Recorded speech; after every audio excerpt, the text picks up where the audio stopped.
Afternoon or good evening na mga kababayan. Well, sir, this is Jam, the Filipino channel. Ang inyong pong lingkod. So today is November 20, 2025. At tayo ngayon ay papunta dito yan sa may bagong Ragang Street, sa may Manresa po yan. Manresa.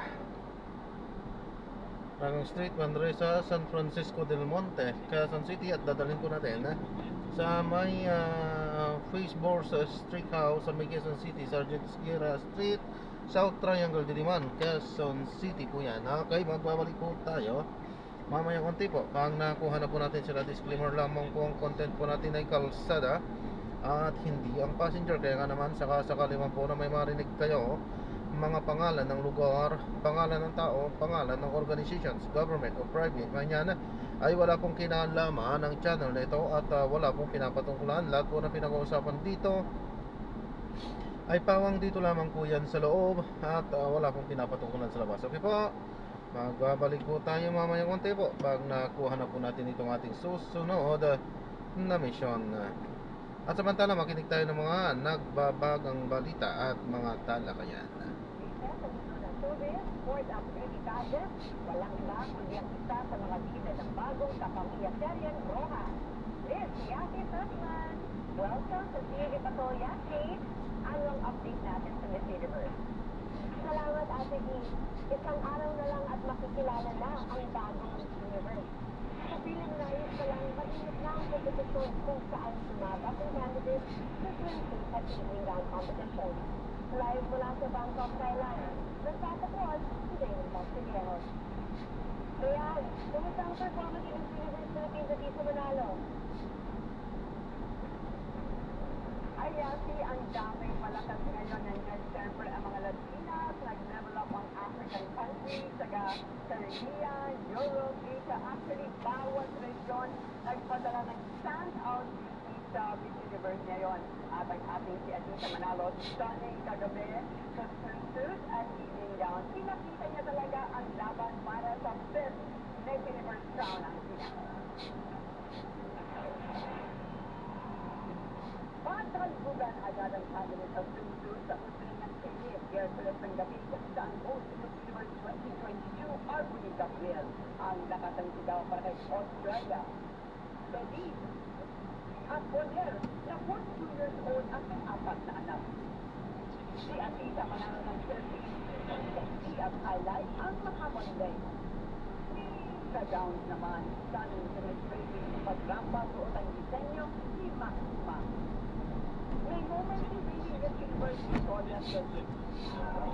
Kalwa ng crowd sa paglabas ng lahat ng 120 candidates sa dulo ng preliminary. Kitang masaya ang girls, lalo na si Adisa, na kumakaway at sumasayaw pa.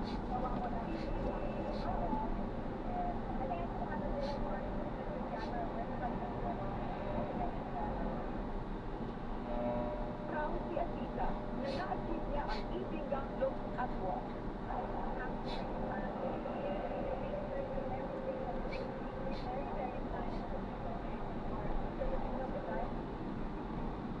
Hayos si Adisa na mauwi ang pang-ibang corona ng Pilipinas.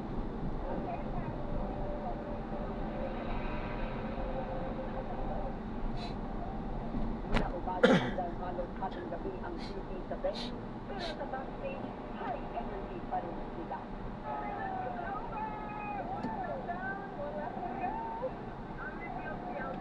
Oo, ang naisip. I saw familiar people there and that feels like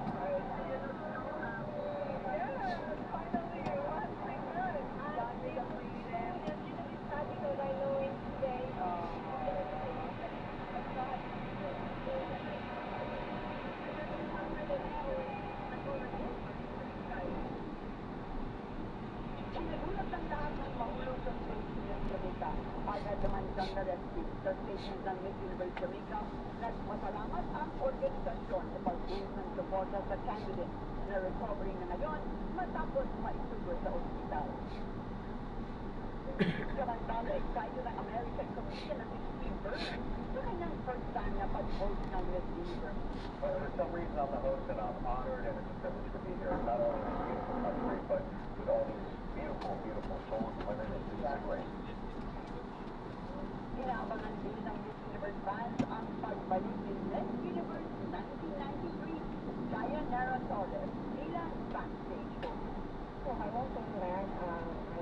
Yan,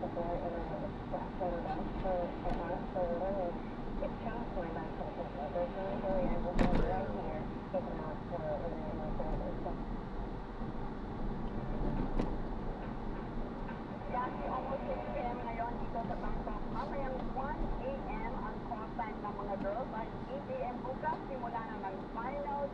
After the opening, i-announce na kung sino ang pasok sa top 30. 3 oras ang final show bago makoronahan ang bagong Miss Universe 2025. Yan ang latest na Miss Universe na balita mula dito sa Bangkok. Yasi? Dayan, gaano kalaki ang chance ng ating pambato bukas? Malaki ang chance. Alam mo, yung pinakita niya kagabi, yung pag-level up niya ng performance of swimsuit at the evening gown, talagang umangat siya kahit yung malaki ng kausap ko, napansin agad si Pilipinas. So, I would say very good chance, lalo na na-encourage siya sa dami ng suporta ng mga Pilipino na dumating dito sa Bangkok at meron pang dumating hanggang ngayon para sa final bukas. Good luck at maraming salamat, Dayan Castillero.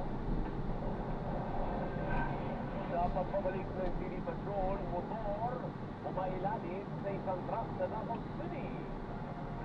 Lalaki, binangay ang nakaparadang motorsiklo at mga sinampay sa labas ng bahay. At 18 Bonifacio, alam, na-aksidente sa Bangkok, Thailand.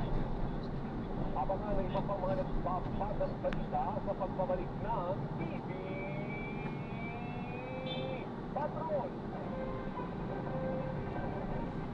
Magbabalik ang TV Patrol sa TCNN. Ang programa ito ay naging sa inyo ng Lemex for Kids. Mommy's agapan na galong at temang nakatara. Tambalang nagundi, Lemex. Ang programang ito ay ating sa video ng Bingo Plus.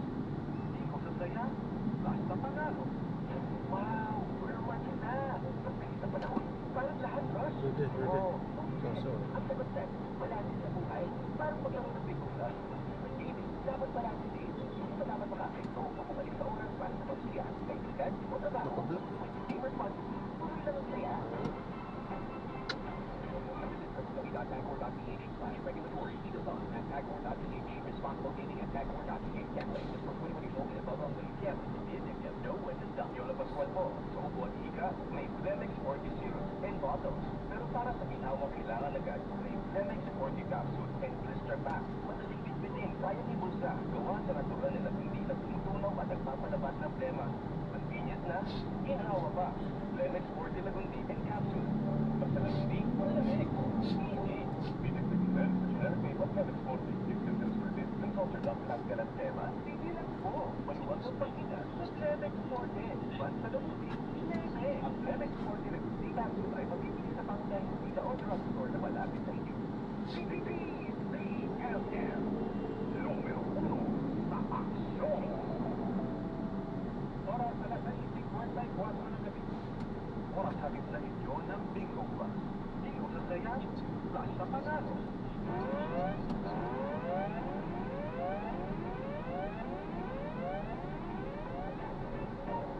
Tanggap tayo ng balita mula sa ating mga radyo patrol reporters.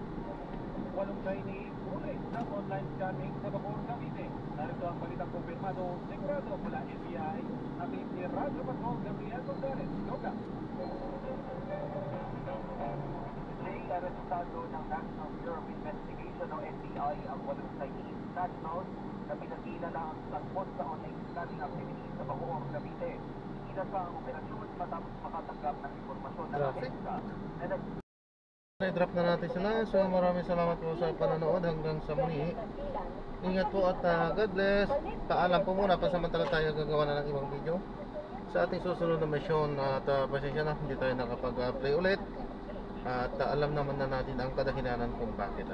So ayan, nandito nga tayo sa may bandang Diliman, Quezon City na ito. Saan na to? Sa may Lopez Drive. Okay, so ayan, magagawa na po natin ng ibang video itong susunod na mission. Paalam po.